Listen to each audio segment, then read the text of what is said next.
പിതാവിന്റെയും പുത്രന്റെയും പരിശുദ്ധാത്മാവിന്റെയും നാമത്തിൽ ആമേൻ. വിശുദ്ധ ലൂക്കാ എഴുതിയ സുവിശേഷം 2-ാം അധ്യായം 41 മുതൽ 51 വരെയുള്ള തിരുവചനങ്ങൾ. യേശുവിന്റെ മാതാപിതാക്കന്മാർ ആണ്ടുതോറും പെസഹ തിരുനാളിന് ജെറുസലേമിൽ പോയിരുന്നു. അവന് 12 വയസ്സായപ്പോൾ പതിവനുസരിച്ച് അവർ തിരുനാളിന് പോയി.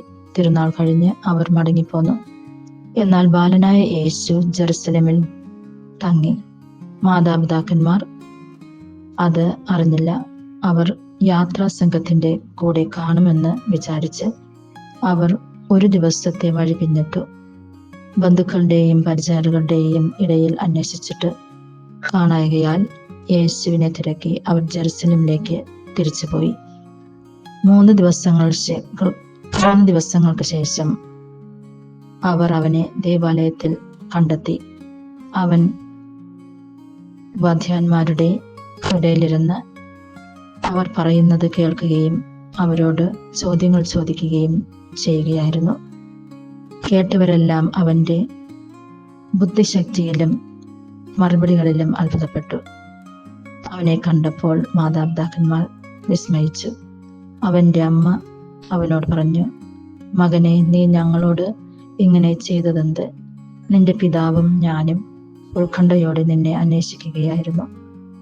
അവൻ അവരോട് ചോദിച്ചു, "നിങ്ങൾ എന്തിനാണ് എന്നെ അന്വേഷിച്ചത്? ഞാൻ എൻ്റെ പിതാവിൻ്റെ കാര്യങ്ങളിൽ വ്യാപൃതനായിരിക്കേണ്ടതെന്ന് നിങ്ങൾ അറിയുന്നില്ലേ?" അവൻ തങ്ങളോട് പറഞ്ഞതെന്ത് എന്ന് അവർ ഗ്രഹിച്ചില്ല. പിന്നെ അവൻ അവരോടൊപ്പം പുറപ്പെട്ടു നാസറത്തിൽ വന്നു അവർക്ക് വിധേയനായി ജീവിച്ചു. അവന്റെ അമ്മ ഇക്കാര്യങ്ങളെല്ലാം ഹൃദയത്തിൽ സംഗ്രഹിച്ചു.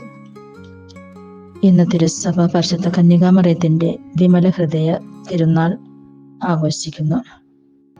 പരിശുദ്ധ കന്യകാമറിയത്തെ കുറിച്ച് നമ്മൾ വിചിന്തനം ചെയ്യുമ്പോൾ പരിശുദ്ധ കന്യകാമറിയം എത്രയോ വിശുദ്ധി നിറഞ്ഞ ഒരമ്മയാണ്. ആ അമ്മയാണ് ദൈവം തൻ്റെ പുത്രന്റെ അമ്മയായിട്ട് തിരഞ്ഞെടുത്തത്. പരിശുദ്ധ കന്യകാമറിയം മാനുഷികപരമായിട്ടുള്ള തരത്തിൽ മകനെ നഷ്ടപ്പെട്ടപ്പോൾ അന്വേഷിച്ചിറങ്ങുകയും ജോസഫിനോടൊപ്പം ജോസഫിന്റെ സഹായത്താൽ കണ്ടെത്തുകയും ചെയ്യുന്നു. മകനെ കണ്ടെത്തുമ്പോൾ ആകുലപ്പെട്ടുകൊണ്ട് ഒരമ്മയ്ക്കുണ്ടാകുന്ന ആ മനോവേദനയോടുകൂടി മകനോട് സംസാരിക്കുന്നുണ്ട്. മകൻ അമ്മയോട് പറയുന്നുണ്ട്, "എന്തിനാണ് എന്നെ അന്വേഷിച്ചതെന്ന്?" യേശു തൻ്റെ പിതാവിൻ്റെ ഇഷ്ടമനുസരിച്ച് ഹിതമനുസരിച്ച് ജീവിക്കേണ്ടതാണെന്ന് പരിശുദ്ധ കന്യകാമറിയത്തോട് തൻ്റെ അമ്മയോട് ഓർമ്മപ്പെടുത്തി കൊടുക്കുന്നുണ്ട്. യേശു ഈ ലോകത്തിലോട്ട് വന്നത് ദൈവഹിതം നിറവേറ്റാനാണെന്ന് അവിടുന്ന് ഓർമ്മപ്പെടുത്തി കൊടുക്കുന്നു.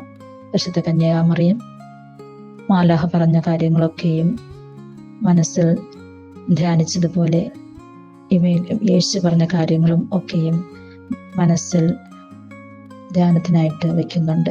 കാരണം ദൈവിക ഇടപെടലാണ് തൻ്റെ മകനിലൂടെ ഉണ്ടാകുന്നത് എന്നുള്ള കാര്യം പരിശുദ്ധ കന്യകാമറിയത്തിന് മനസ്സിലാകുന്നുണ്ട്. സാധാരണ ഒരു മകനല്ല എൻ്റെ മകൻ എന്ന് പരിശുദ്ധ കന്യകാമറിയത്തിന് യേശു മനസ്സിലാക്കി കൊടുക്കുന്നുണ്ട്. അതിനനുസരിച്ച് പരിശുദ്ധ കന്യകാമറിയവും ജീവിക്കുന്നു.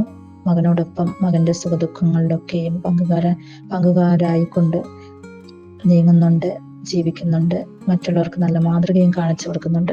നമ്മൾക്കും പരിശുദ്ധ കന്യകാമറിയത്തെ അനുകരിക്കാം, ദൈവഹിതമനുസരിച്ച് ജീവിക്കാം, നമ്മുടെ ഹൃദയത്തെ നിർമ്മലമായി സൂക്ഷിക്കാം. അതിനായിട്ടുള്ള കൃപാവരങ്ങൾ പിതാവായ ദൈവം നമ്മൾക്ക് ഓരോരുത്തർക്കും നൽകട്ടെ എന്ന് പ്രാർത്ഥിക്കുന്നു.